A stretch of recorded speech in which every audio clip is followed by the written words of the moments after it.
সালো পরে স্বামী কালেক্টর হয়ে গ্রামে পৌঁছল। স্ত্রী ইটভাটায় কাজ করতে করতে মিলল। তারপর যা হলো, মানবতাও কেঁদে উঠল। বন্ধুরা, এটা সত্যি গল্প। উত্তরপ্রদেশের জৌনপুর জেলার, যেখানে একটা ছোট গ্রাম আছে, বরেপুর। এই গ্রামেই থাকত নিখিল আর সরিতা। নিখিলের ঘরের অবস্থা খুব খারাপ ছিল। বাবা অনেক দিন ধরে অসুস্থ ছিল, আর মা অন্যের বাড়িতে বাসন মেজে কোনো রকমে সংসার চালাত। নিখিল দিনে মজুরি করত আর রাতে লণ্ঠনের আলোয় পড়াশোনা করত। তার কাছে বেশি কিছু ছিল না, কয়েকটা পুরনো বই, একটা ভাঙা চারপাই আর একটা স্বপ্ন যে একদিন পড়ালেখা করে বড় মানুষ হবে। সে প্রায়ই নিজেকে বলতো, বস, পড়াশোনা শেষ হোক, তারপর সব বদলে যাবে। গ্রামের লোকেরা তার কথা শুনলে চুপ করে থাকত। তাদের বিশ্বাস ছিল না যে এত গরিব ঘর থেকে কেউ বড় হতে পারে। সরিতাও সেই গ্রামেই একা থাকত। তার মা অনেক বছর আগে মারা গিয়েছিল। একটা ছোট ঝুপড়ি আর সামান্য জমি ছিল, যা এখন চাষের উপযোগী ছিল না। নিজের গুজরান করার জন্যে সে গ্রামে যেখানে কাজ মিলত সেখানে চলে যেত। কখনো খেতে, কখনো ইট বইতে, কখনো কারো বাড়িতে কাজ করতে। দিনভরের পরিশ্রমের পরও তার মুখে অভিযোগ থাকত না। নিখিল আর সরিতা একে অপরের সাহায্য ছিল। দুজনের কাছে দেওয়ার জন্যে টাকা ছিল না, কিন্তু বোঝাপড়া আর ভরসা ছিল। যখনই নিখিল পড়াশোনা নিয়ে চিন্তিত হতো, সে সরিতার কাছে চলে যেত। এক সন্ধ্যায় সে চুপচাপ তার ঝুপড়ির বাইরে বসেছিল। হাতে বই ছিল, কিন্তু চোখ অন্যদিকে ছিল। সরিতা জিজ্ঞেস করল, কি হয়েছে? নিখিল নিচু গলায় বলল, শহরে গিয়ে পড়তে হবে, এখানে থেকে কিছু হবে না। কিছুক্ষণের জন্যে নীরবতা নেমে এলো। শহর যাওয়ার মানে ছিল টাকা, থাকার জায়গা, খাওয়ার ব্যবস্থা, আর সবচেয়ে বড় কথা, গ্রাম থেকে দূরে যাওয়া। সরিতা আস্তে জিজ্ঞেস করল, কবে যাবে? জানি না, টাকাই নেই। নিখিল চোখ নামিয়ে নিল। তার গলায় প্রথমবার অসহায়ত্ব স্পষ্ট শোনা যাচ্ছিল। পরের কয়েকদিন নিখিল আরও বেশি কাজ করতে লাগল। সকাল থেকে সন্ধে পর্যন্ত মজুরি করত, তারপর রাতে পড়ত। কিন্তু যত কামাত, তা শহরের পড়াশোনা আর থাকার খরচের সামনে খুব কম ছিল। এক রাতে সে ক্লান্ত হয়ে মাটিতে বসে পড়ল। হয়তো আমার স্বপ্ন স্বপ্নই থেকে যাবে, সে আস্তে বলল। ঠিক তখনই সরিতা সেখানে এলো। সে কিছু জিজ্ঞেস করল না, শুধু তার পাশে বসল। কিছুক্ষণ পর সে মুঠো খুলল আর তার সামনে কিছু টাকা রাখল। নিখিল চমকে উঠল, এটা কোথা থেকে এলো? সরিতা চোখ এড়িয়ে বলল, তুই শহর যাবি বস। কিন্তু এত টাকা? সরিতা কথা ঘুরিয়ে দিল, তুই চিন্তা করিস না, পড়াশোনা কর। নিখিল বুঝল যে এই টাকা সহজে আসেনি। সে টাকা তুলতে অস্বীকার করল, না, আমি নিতে পারব না। সরিতা প্রথমবার একটু কঠিন হয়ে বলল, যদি তুই না যাস তাহলে সব পরিশ্রম বেকার হয়ে যাবে। তার চোখে অদ্ভুত বিশ্বাস ছিল, যেন সে আগে থেকেই জানত যে নিখিল সফল হবে। অনেকবার মানা করার পর শেষে নিখিল টাকা নিল। কয়েকদিন পর শহর যাওয়ার প্রস্তুতি শেষ হল। যাওয়ার দিন পুরো গ্রাম দূর থেকে দেখছিল। কারো খুব একটা ফারাক পড়ছিল না, কিন্তু সরিতা চুপচাপ দাঁড়িয়েছিল। বাসের আওয়াজ শোনা গেল। নিখিল তার ছোট ব্যাগ তুলল। তাতে কয়েকটা কাপড় আর বই ছিল। এটাই তার সামগ্রী ছিল। সে সরিতার সামনে এসে থামল। আমি তাড়াতাড়ি ফিরব, কিছু বলল। সরিতা হালকা হাসল, আমার জানা আছে। বাস চলতে লাগল। নিখিল জানালা দিয়ে বাইরে দেখতে থাকল। সরিতা ততক্ষণ দাঁড়িয়ে রইল, যতক্ষণ না বাস চোখের আড়াল হয়ে গেল। সেই দিনের পর গ্রামের সেই রাস্তা, সেই ক্ষেত আর সেই ঝুপড়ি তো ছিল, কিন্তু সরিতার জীবনে একটা বড় খালি জায়গা চলে এসেছিল। শুরুতে নিখিলের চিঠি আসত। সে শহরের পড়াশোনা, কাজ আর অসুবিধার কথা লিখত। সরিতা প্রত্যেকটা চিঠি অনেকবার পড়ত আর সযত্নে রেখে দিত। কিন্তু ধীরে ধীরে চিঠির মাঝের সময় বাড়তে লাগল। এক সপ্তাহ, তারপর 1 মাস, তারপর অনেক মাস। সরিতা প্রতিদিন ডাকিয়ার পথ চেয়ে থাকত, কিন্তু বেশিরভাগ দিন খালি যেত। ওদিকে ঘর চালানোর জন্য তাকে আগের চেয়ে বেশি কাজ করতে হচ্ছিল। গ্রামে কাজ কম মিলত, তাই সে পাশের ইট ভাটায় যেতে লাগল। সেখানে সকাল থেকে সন্ধ্যা পর্যন্ত ভারী ইট বইতে হতো। হাতে ফোসকা পড়ে গিয়েছিল, কিন্তু সে কাজ ছাড়তে শেখেনি। সন্ধ্যায় যখন ক্লান্ত হয়ে ঝুপড়িতে ফিরত, তখন প্রথমে পুরনো চিঠিগুলো বের করে দেখত। সেই চিঠিতে লেখা প্রত্যেকটা শব্দই তার সাহায্য ছিল। সময় ধীরে ধীরে কেটে যেতে লাগল। একদিন ডাকিয়া অনেক মাস পর তার দরজায় এলো। সরিতা দৌড়ে বাইরে এলো, কিন্তু তার হাতে কোনো চিঠি ছিল না। এখন তোমার নামে কোনো চিঠি আসে না, ডাকিয়া সাধারণ গলায় বলল, আর এগিয়ে গেল। সরিতা দরজায় দাঁড়িয়ে রইল। সেই দিন তাকে প্রথমবার বোঝা গেল যে হয়তো দূরত্ব শুধু রাস্তায় নয়, হৃদয়েও চলে এসেছে। কিন্তু সে অপেক্ষা ছাড়তে শেখেনি। পরের সকালেও সে সেই ইট ভাটায় কাজ করতে গেল, যেখানে ধুলো, রোদ আর ক্লান্তির মাঝে তার প্রত্যেকটা দিন কাটতে লাগল। সেখানে সূর্য ওঠার আগে কাজ শুরু হয়ে যেত। ঠান্ডা মাটি মাখানো, ভেজা ইট তুলে সারি করে সাজানো, আর তারপর শুকিয়ে গেলে ভাটায় বইতে। দিনভর এটাই চলত। মজুরি খুব কম মিলত, কিন্তু সারিতার কাছে অন্য কোনো রাস্তা ছিল না। ধীরে ধীরে তার শরীর এই কঠিন কাজের অভ্যস্ত হয়ে গেল, কিন্তু মন এখনও কোথাও আটকে থাকত। কাজ করতে করতেও সে প্রায়ই রাস্তার দিকে তাকিয়ে নিত, যেন কেউ হঠাৎ এসে পড়বে। অনেকবার মনে হতো কেউ তার নাম ডাকছে, কিন্তু পিছনে ফিরে দেখলে শুধু ধুলো উঠতে দেখা যেত। সন্ধ্যায় বাকি মজুররা পরিবারের সঙ্গে ফিরত, কথা বলতো, হাসত, কিন্তু সারিতা চুপচাপ তার ঝুপড়ির দিকে চলে যেত। তার কাছে বলার কেউ ছিল না। দিন মাসে বদলে গেল, ঋতু বদলালো, বর্ষা এলো গেল, তারপর শীত এলো, কিন্তু তার জীবন আগের মতোই রইল। কাজ, ক্লান্তি আর অপেক্ষা। এখন সে চিঠির আশাও প্রায় ছাড়তে শুরু করেছিল। তবু ডাকিয়া গ্রামে এলে তার হৃদয় একবার ঠিক ধরাস করে উঠত। ওদিকে শহরে নিখিলের জীবনও সহজ ছিল না। শুরুতে তাকে থাকার জন্য একটা সরু ধর মিলেছিল, যেখানে 4 জন আর থাকত। দিনে পড়াশোনা করত আর রাতে ছোটখাটো কাজ করে খরচ বের করত। অনেকবার না খেয়েও শুতে হতো, কিন্তু সে হার মানেনি। তাকে সবসময় সারিতার কথা মনে পড়ত। তুই বস পড়, সব ঠিক হয়ে যাবে। ধীরে ধীরে তার পরিশ্রম ফল দিতে লাগল। সে পরীক্ষায় পাশ করতে লাগল, লোকেরা তাকে চিনতে শুরু করল। এখন তার কাছে আগের চেয়ে ভালো জায়গা ছিল, ভালো কাপড় ছিল, আর ভবিষ্যৎ পরিষ্কার দেখা যাচ্ছিল। পড়াশোনা আর দায়িত্বের মাঝে সে এত জড়িয়ে পড়ল যে গ্রামের স্মৃতি পিছনে পড়ে যেতে লাগল। কখনো কখনো মনে পড়ত, কিন্তু সে ভেবে চুপ হয়ে যেত যে এখন সময় নেই। 4 বছর এভাবেই কেটে গেল। একদিন ফলাফল এলো, যার জন্য সে বছরের পর বছর অপেক্ষা করছিল। নিখিল বড় সরকারি পদে নির্বাচিত হয়ে গেল। সেই খবর তার জীবন বদলে দিল। যে লোকেরা কখনো তাকে উপেক্ষা করত, তারাই এখন তার চারপাশে দাঁড়িয়েছিল। অভিনন্দন, ফোন, নতুন লোক, সবকিছু হঠাৎ খুব দ্রুত বদলে গেল, কিন্তু এই খুশির মাঝে একটা খালি জায়গাও ছিল, যার অনুভূতি তাকে সেই রাতে হলো যখন সে একা বসেছিল। ঘরে নীরবতা ছিল, আর এত বছর পর প্রথমবার তাকে গ্রামের স্মৃতি স্পষ্ট করে মনে পড়ল। মাটির গন্ধ মনে পড়ল, লণ্ঠনের আলো মনে পড়ল, আর সরিতার শান্ত মুখ। কয়েকদিন পর তাকে পোস্টিংয়ের আদেশ মিলল। যখন সে কাগজ খুলল, তখন কিছুক্ষণের জন্য সে স্থির হয়ে রইল। তার নিয়োগ সেই জেলাতেই হয়েছিল যেখানে তার গ্রাম ছিল। তার হৃদয় দ্রুত ধরাস করতে লাগল। এত বছর পর সে আবার সেই মাটিতে ফিরছে, যেখান থেকে তার যাত্রা শুরু হয়েছিল। জেলায় পৌঁছে সবকিছু বদলে গিয়েছিল। নতুন রাস্তা তৈরি হয়েছে, কিছু জায়গায় পাকা বাড়িও দেখা যাচ্ছিল, কিন্তু হাওয়ায় সেই পুরনো মাটির গন্ধ ছিল। সরকারি গাড়িতে বসে যখন সে বিভিন্ন এলাকার পরিদর্শন করছিল, তখন হঠাৎ তার মনে হল যে সে শুধু কাজ করছে না, সে কিছু খুঁজছে। অনেকবার সে জানালা দিয়ে বাইরে তাকাতে লাগল, যেন কোনো পরিচিতকে খুঁজছে। শেষে সে তার ড্রাইভারকে জিজ্ঞেস করল, এখানে আশেপাশে ইটভাটা কোথায়? ড্রাইভার তাড়াতাড়ি বলল, সাহেব, সামনে 2-3টে বড় ভাটা আছে, মজুররা সেখানেই কাজ করে। নিখিল নিচু গলায় বলল, সেখানেই চলো। গাড়ি কাঁচা রাস্তায় ঘুরে গেল। দূর থেকে ধোঁয়ার মেঘ দেখা যেতে লাগল। যতই গাড়ি কাছে আসছিল, হাতুড়ির আওয়াজ, লোকের ডাক আর ইটের ঠোকর স্পষ্ট শোনা যাচ্ছিল। গাড়ি থামতেই নিখিল কিছুক্ষণ ভিতরে বসে রইল। তার মনে অদ্ভুত ঘাবড়ানি ছিল, যেন সে কোনো সত্যের সামনে যাচ্ছে, যা থেকে সে বছরের পর বছর পালিয়ে বেরিয়েছে। শেষে সে দরজা খুলল আর ধীরে ধীরে নিচে নামল। তার চোখ মজুরদের ভিড়ে ঘুরতে লাগল, আর সেই ভিড়ের মাঝে এমন একটা মুখ ছিল যাকে দেখতেই তার হৃদয় ধরাস করা ভুলে গেল। সে সরিতা ছিল। মাথায় ইঁটের বোঝা, পায়ে ধুলো, হাতে গভীর ফাটল, কিন্তু মুখ সেই ছিল যাকে সে কখনো ভোলেনি। সে ধীরে ধীরে চলছিল, যেন প্রত্যেকটা পা খুব ভারী। নিখিল কিছুক্ষণ সেখানে দাঁড়িয়ে রইল। তাকে বোঝা যাচ্ছিল না যে সে সত্যি দেখছে না কোনো স্বপ্ন। সরিতা এখনও তাকে দেখেনি। সে ইঁটের স্তূপ রেখে ফিরল আর আবার পরের বোঝা তুলতে লাগল। নিখিলের গলায় যেন শব্দ আটকে গেল। 4 বছর আগে যে মেয়ে তাকে এগিয়ে যাওয়ার জন্য সবকিছু দিয়ে দিয়েছিল, আজ সেই এত কঠিন অবস্থায় দাঁড়িয়ে, আর সে এত সময় ধরে তার থেকে দূরে ছিল। শেষে সে নিচু গলায় ডাকল, সরিতা। আওয়াজ খুব হালকা ছিল, কিন্তু তবু সরিতা থেমে গেল। সে ধীরে ধীরে ফিরে তাকাল। প্রথমে সে চিনতে পারল না। সামনে পরিষ্কার কাপড়ে দাঁড়ানো মজবুত মুখ, সরকারি গাড়ির পাশে দাঁড়ানো লোক। তাকে বোঝা যাচ্ছিল না যে এ কে, কিন্তু পরের মুহূর্তেই তার চোখ বড় হয়ে গেল। নিখিল! তার ঠোঁট কাঁপতে লাগল। দুজনে কিছুক্ষণ শুধু একে অপরকে দেখতে থাকল। আশেপাশের আওয়াজ যেন দূরে চলে গেল।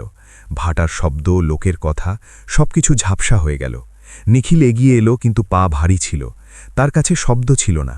সে শুধু এটুকু বলতে পারল, তুই এখানে? সরিতা হালকা হাসার চেষ্টা করল, কিন্তু সেই হাসি ক্লান্তিতে হারিয়ে গেল। কাজ করি, সে সাধারণ গলায় বলল, যেন এতে কিছু বিশেষ নেই। নিখিলের চোখ তার হাতে গেল, আঙুল ফাটা ছিল, হাতের তালু শক্ত হয়ে গিয়েছিল। তাকে মনে পড়ল সেই হাত কখনো তাকে জল দিত, চিঠি ধরত। আজ সেই হাত ইটের বোঝা তুলছে। তার ভিতরে অনুতাপের ঢেউ উঠল। তুই বলিসনি কেন? সে আস্তে জিজ্ঞেস করল। সরিতা চোখ নামিয়ে নিল। কি বলবো? তুই নিজের কাজে লেগেছিলি, ভালোই হয়েছে। তার গলায় অভিযোগ ছিল না, কিন্তু দূরত্ব স্পষ্ট অনুভূত হচ্ছিল। কিছু মজুর এখন তাদের দেখতে লাগল। কেউ বুঝতে পারছিল না যে একজন বড় অফিসার একজন মজুরের সঙ্গে কেন কথা বলছে। নিখিলের এসব ভালো লাগল না। সে তাড়াতাড়ি বলল, চল কিছুক্ষণ বসি। সরিতা ইতস্তত করল, কাজ আছে, যদি মালিক দেখে ফেলে তো। আমি কথা বলে নেব, নিখিল প্রথমবার দৃঢ় গলায় বলল। সে তাকে ভাঁটা থেকে একটু দূরে গাছের নিচে নিয়ে এলো। সেখানে হালকা ছায়া ছিল। সরিতা বসল, কিন্তু তার হাত এখনও মাটিতে ভরা ছিল। নিখিল তার সামনে দাঁড়িয়ে রইল, যেন বসার সাহস হচ্ছিল না। কিছুক্ষণ নীরবতার পর সে জিজ্ঞেস করল, তুই ঠিক আছিস? সরিতা মাথা নাড়ল, হ্যাঁ। এই হ্যাঁ খুব ছোট ছিল, কিন্তু তার পিছনে কত ক্লান্তি লুকিয়েছিল এটা স্পষ্ট দেখা যাচ্ছিল। নিখিলের মনে প্রশ্ন উঠতে লাগল, সে কি একা? কিভাবে বেঁচে আছে? সে কি কখনো তাকে মনে করেছে? কিন্তু সে কিছু জিজ্ঞেস করতে পারছিল না। তাকে মনে হচ্ছিল যে জিজ্ঞেস করার অধিকার সে হারিয়ে ফেলেছে। শেষে সে আস্তে বলল, আমি ফিরে এসেছি, এখানেই পোস্টিং হয়েছে। সরিতা প্রথমবার তার দিকে ঠিক করে তাকাল। তার চোখে আশ্চর্য ছিল না, শুধু একটা শান্ত ভাব ছিল। ভালো হয়েছে, সে বলল, তুই সফল হয়েছিস, আমার জানা ছিল। নিখিলের হৃদয় আরও ভারী হয়ে গেল। সে ভেবেছিল হয়তো সে রাগ করবে, কিছু বলবে, কিন্তু এই শান্ত স্বীকার করা তার থেকে বেশি যন্ত্রণা দিচ্ছিল। হাওয়ায় ছাইয়ের হালকা গন্ধ ছড়িয়ে পড়ছিল। দূরে ভাঁটার আগুন জ্বলছিল। সরিতা উঠতে চেষ্টা করল, আমাকে যেতে হবে, কাজ বাকি আছে। সে বলল। নিখিল হঠাৎ বলল, সরিতা চল আমার সঙ্গে। সে থেমে গেল, কোথায়? সে আস্তে জিজ্ঞেস করল। নিখিলের গলা কম্পল, এখান থেকে চিরকালের জন্য। সরিতা কিছুক্ষণ তাকে দেখতে থাকল। তার চোখে প্রশ্ন ছিল, স্মৃতি ছিল, আর কোথাও গভীরে চাপা যন্ত্রণাও ছিল। কিন্তু সে তাড়াতাড়ি কোনো উত্তর দিল না, আর চুপচাপ দাঁড়িয়ে রইল। তার মুখে কোনো স্পষ্ট ভাব ছিল না, যেন সে ভিতরে ভিতরে অনেক কিছু ভাবছে। হাওয়ায় ভাঁটার গরম মিশে গিয়েছিল, আর দূর থেকে মজুরদের আওয়াজ আসছিল। কিন্তু সেই মুহূর্তে দুজনের মাঝে শুধু নীরবতা ছিল। নিখিল আবার আসতে বলল, আমি সত্যি বলছি, এখন তোকে এখানে থাকতে হবে না। সরিতা তার চোখে তাকালো, এত বছর পর মনে পড়ল আমার। তার গলা নিচু ছিল, কিন্তু সোজা হৃদয় পর্যন্ত পৌঁছচ্ছিল। নিখিলের কাছে এর কোনো উত্তর ছিল না। সে চোখ নামিয়ে নিল, ভুল হয়ে গেছে আমার থেকে, খুব বড়। সে কষ্ট করে বলল, আমি কাজে জড়িয়ে পড়লাম আর ভাবতে থাকলাম যে একদিন সব ঠিক করে দেব, কিন্তু সময় চলে গেল। সরিতা গভীর শ্বাস নিল। সময়ই তো সবচেয়ে বড় জিনিস নিখিল, যা চলে যায় তা ফিরে আসে না। এটা শুনে নিখিলের চোখ ভরে এলো। তাকে প্রথমবার বোঝা গেল যে তার সফলতার দাম অন্য কেউ চুকিয়েছে। কিছুক্ষণ পর সরিতা আসতে বলল, আমি তোকে কখনো থামাইনি, কারণ আমার জানা ছিল তুই কিছু হয়ে যাবি। শুধু এটুকু ভেবেছিলাম যে তুই ফিরবি। নিখিল তাড়াতাড়ি বলল, আমি ফিরে এসেছি, আর এবার কোথাও যাব না। তার গলায় সত্য ছিল, কিন্তু সরিতার মুখে এখনও দ্বিধা ছিল। এত বছরের দূরত্ব এক মুহূর্তে শেষ হতে পারে না। ঠিক তখনই ভাঁটার মুন্সি সেখানে এলো। সে সরিতাকে বসে দেখে উচ্চস্বরে বলল, এখানে কি করছিস? কাজ ছেড়ে বসে আছিস? নিখিল তার দিকে তাকালো। এদের সঙ্গে এভাবে কথা বলবেন না, সে শান্ত কিন্তু কঠিন গলায় বলল। মুন্সি প্রথমে চমকে গেল, তারপর বলল, আপনি কে যে মাঝখানে বলছেন? নিখিল তার পকেট থেকে পরিচয়পত্র বের করে তার সামনে ধরল। মুন্সির মুখ তাড়াতাড়ি বদলে গেল। সে হড়বড় করে বলল, সাহেব, আমার জানা ছিল না। নিখিল বিনা রাগে বলল, আজ থেকে এখানে কাজ করবে না। মুন্সি কিছু বলতে পারল না, সে শুধু মাথা নামিয়ে নিল। সরিতা এসব চুপচাপ দেখছিল। তাকে বোঝা যাচ্ছিল না যে এত বছর পর হঠাৎ তার জীবন কেন বদলে যাচ্ছে। নিখিল তার দিকে ফিরে বলল, চলো। সে এখনও ইতস্তত করছিল। আমার কিছু জিনিস আছে, সে আসতে বলল। নিয়ে আসব, নিখিল বলল। দুজনে ভাটা থেকে বাইরের দিকে চলতে লাগল। মজুররা তাদের যেতে দেখছিল, কিন্তু কেউ কিছু বলল না। সরিতার পা ধীরে ছিল, যেন প্রত্যেকটা পায়ে এসে তার পুরনো জীবন থেকে দূরে যাচ্ছে। সরকারি গাড়ির কাছে পৌঁছে সে থামল। হয়তো সে কখনো এত বড় গাড়িতে বসার কল্পনাও করেনি। নিখিল দরজা খুলল আর আসতে বলল, ভয় পাস না, বসে যা। কিছুক্ষণ পর সে চুপচাপ ভিতরে বসল। গাড়ি চলতে লাগল। জানালা দিয়ে বাইরে দেখতে দেখতে সরিতাকে সেই রাস্তাগুলো দেখা যাচ্ছিল যেগুলোতে সে রোজ হেঁটে যেত। কিন্তু আজ সবকিছু আলাদা লাগছিল। গাড়ি গ্রামের দিকে ঘুরল। রাস্তায় ক্ষেত, গাছ আর ছোট ছোট বাড়ি দেখা যেতে লাগল। যেই বড়পুরের সীমায় এলো, সরিতার হৃদয় দ্রুত ধরাস করতে লাগল। গাড়ি সেই পুরনো জায়গায় এসে থামল যেখানে একসময় নিখিলের ঘর ছিল। ঘর এখন আগের চেয়েও বেশি জরাজীর্ণ হয়ে গিয়েছিল। দেওয়ালের পলেস্তারা খসে গিয়েছিল, দরজা অর্ধেক ভাঙা ছিল আর আঙিনায় ঝোপ উঠে গিয়েছিল। সরিতা ধীরে নিচে নামল আর ঘর দেখতে লাগল। নিখিলও তার পাশে এসে দাঁড়াল। এখান থেকেই সব শুরু হয়েছিল, আর এখান থেকেই আবার শুরু করব, সে বলল। সরিতার চোখ ভিজে এলো। এত বছরের ক্লান্তি যেন হঠাৎ বাইরে আসতে চাইছিল, কিন্তু সে নিজেকে সামলে রাখল। নিখিল আসতে বলল, এখন তুই একা নোস। এটা শুনতেই তার চোখ থেকে চোখের জল বেরিয়ে এলো, যেগুলো সে এতদিন আটকে রেখেছিল।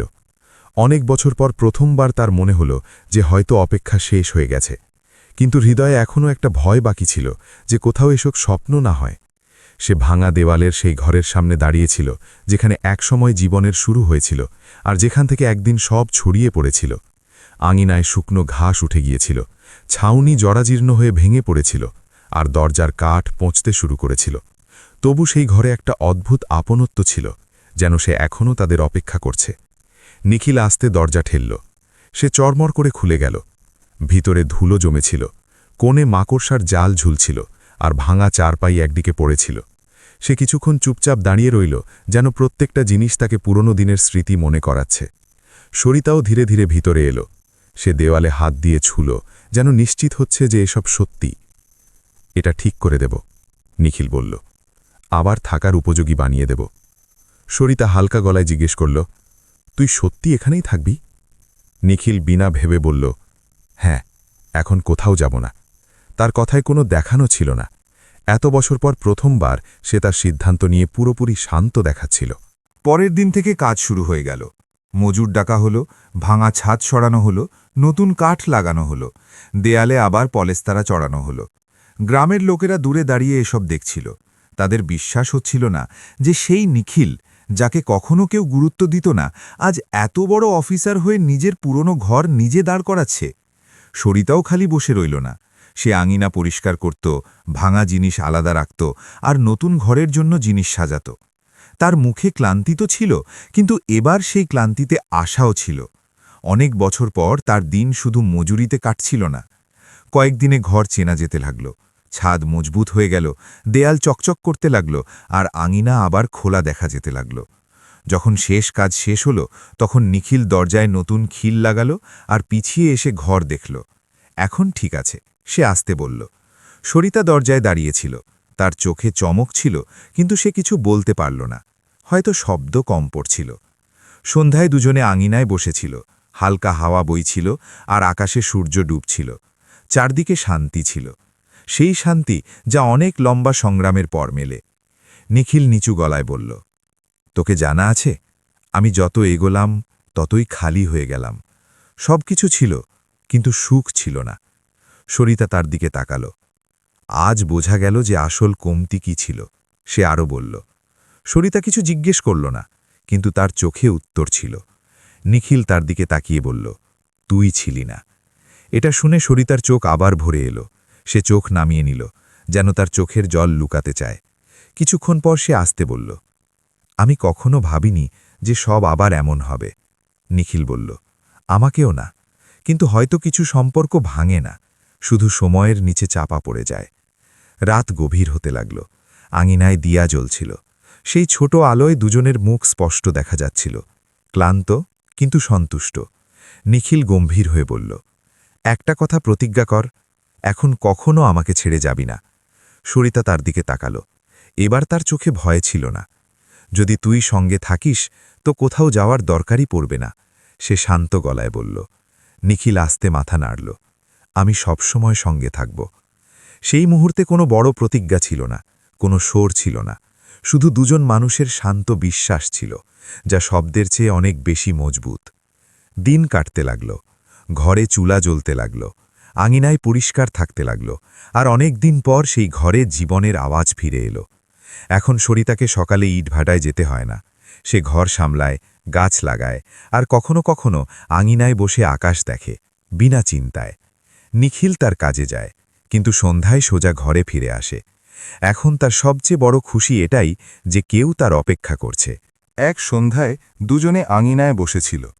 আকাশে তারা উঠে গিয়েছিল। সরিতা আসতে বলল, এত বছর আমি অপেক্ষা করেছি, কিন্তু আজ মনে হয় সব বৃথা যায়নি। নিখিল তার দিকে তাকালো, না, কারণ তোর অপেক্ষাই তো আমাকে এখান পর্যন্ত পৌঁছেছে। দুজনে চুপ হয়ে গেল। সেই নীরবতায় কোনো বোঝা ছিল না, শুধু সুখ ছিল। সময় অনেক কিছু বদলে দিয়েছে, অবস্থা, জীবন, রাস্তা, কিন্তু একটা জিনিস বদলায়নি, আর সেটা ছিল তাদের সঙ্গ।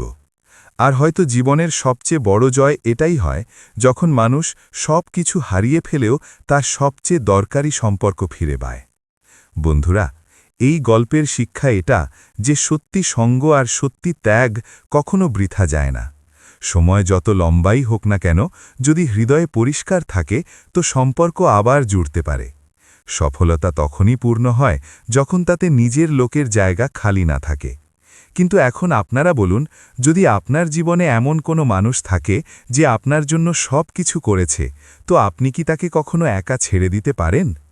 কমেন্টে আপনার চিন্তা অবশ্যই লিখবেন। আর যদি এই গল্প আপনার হৃদয়ে ছুঁয়ে যায় তো এটা অবশ্যই শেয়ার করবেন। পরের গল্পে দেখা হবে, ততক্ষণ নিজের খেয়াল রাখবেন।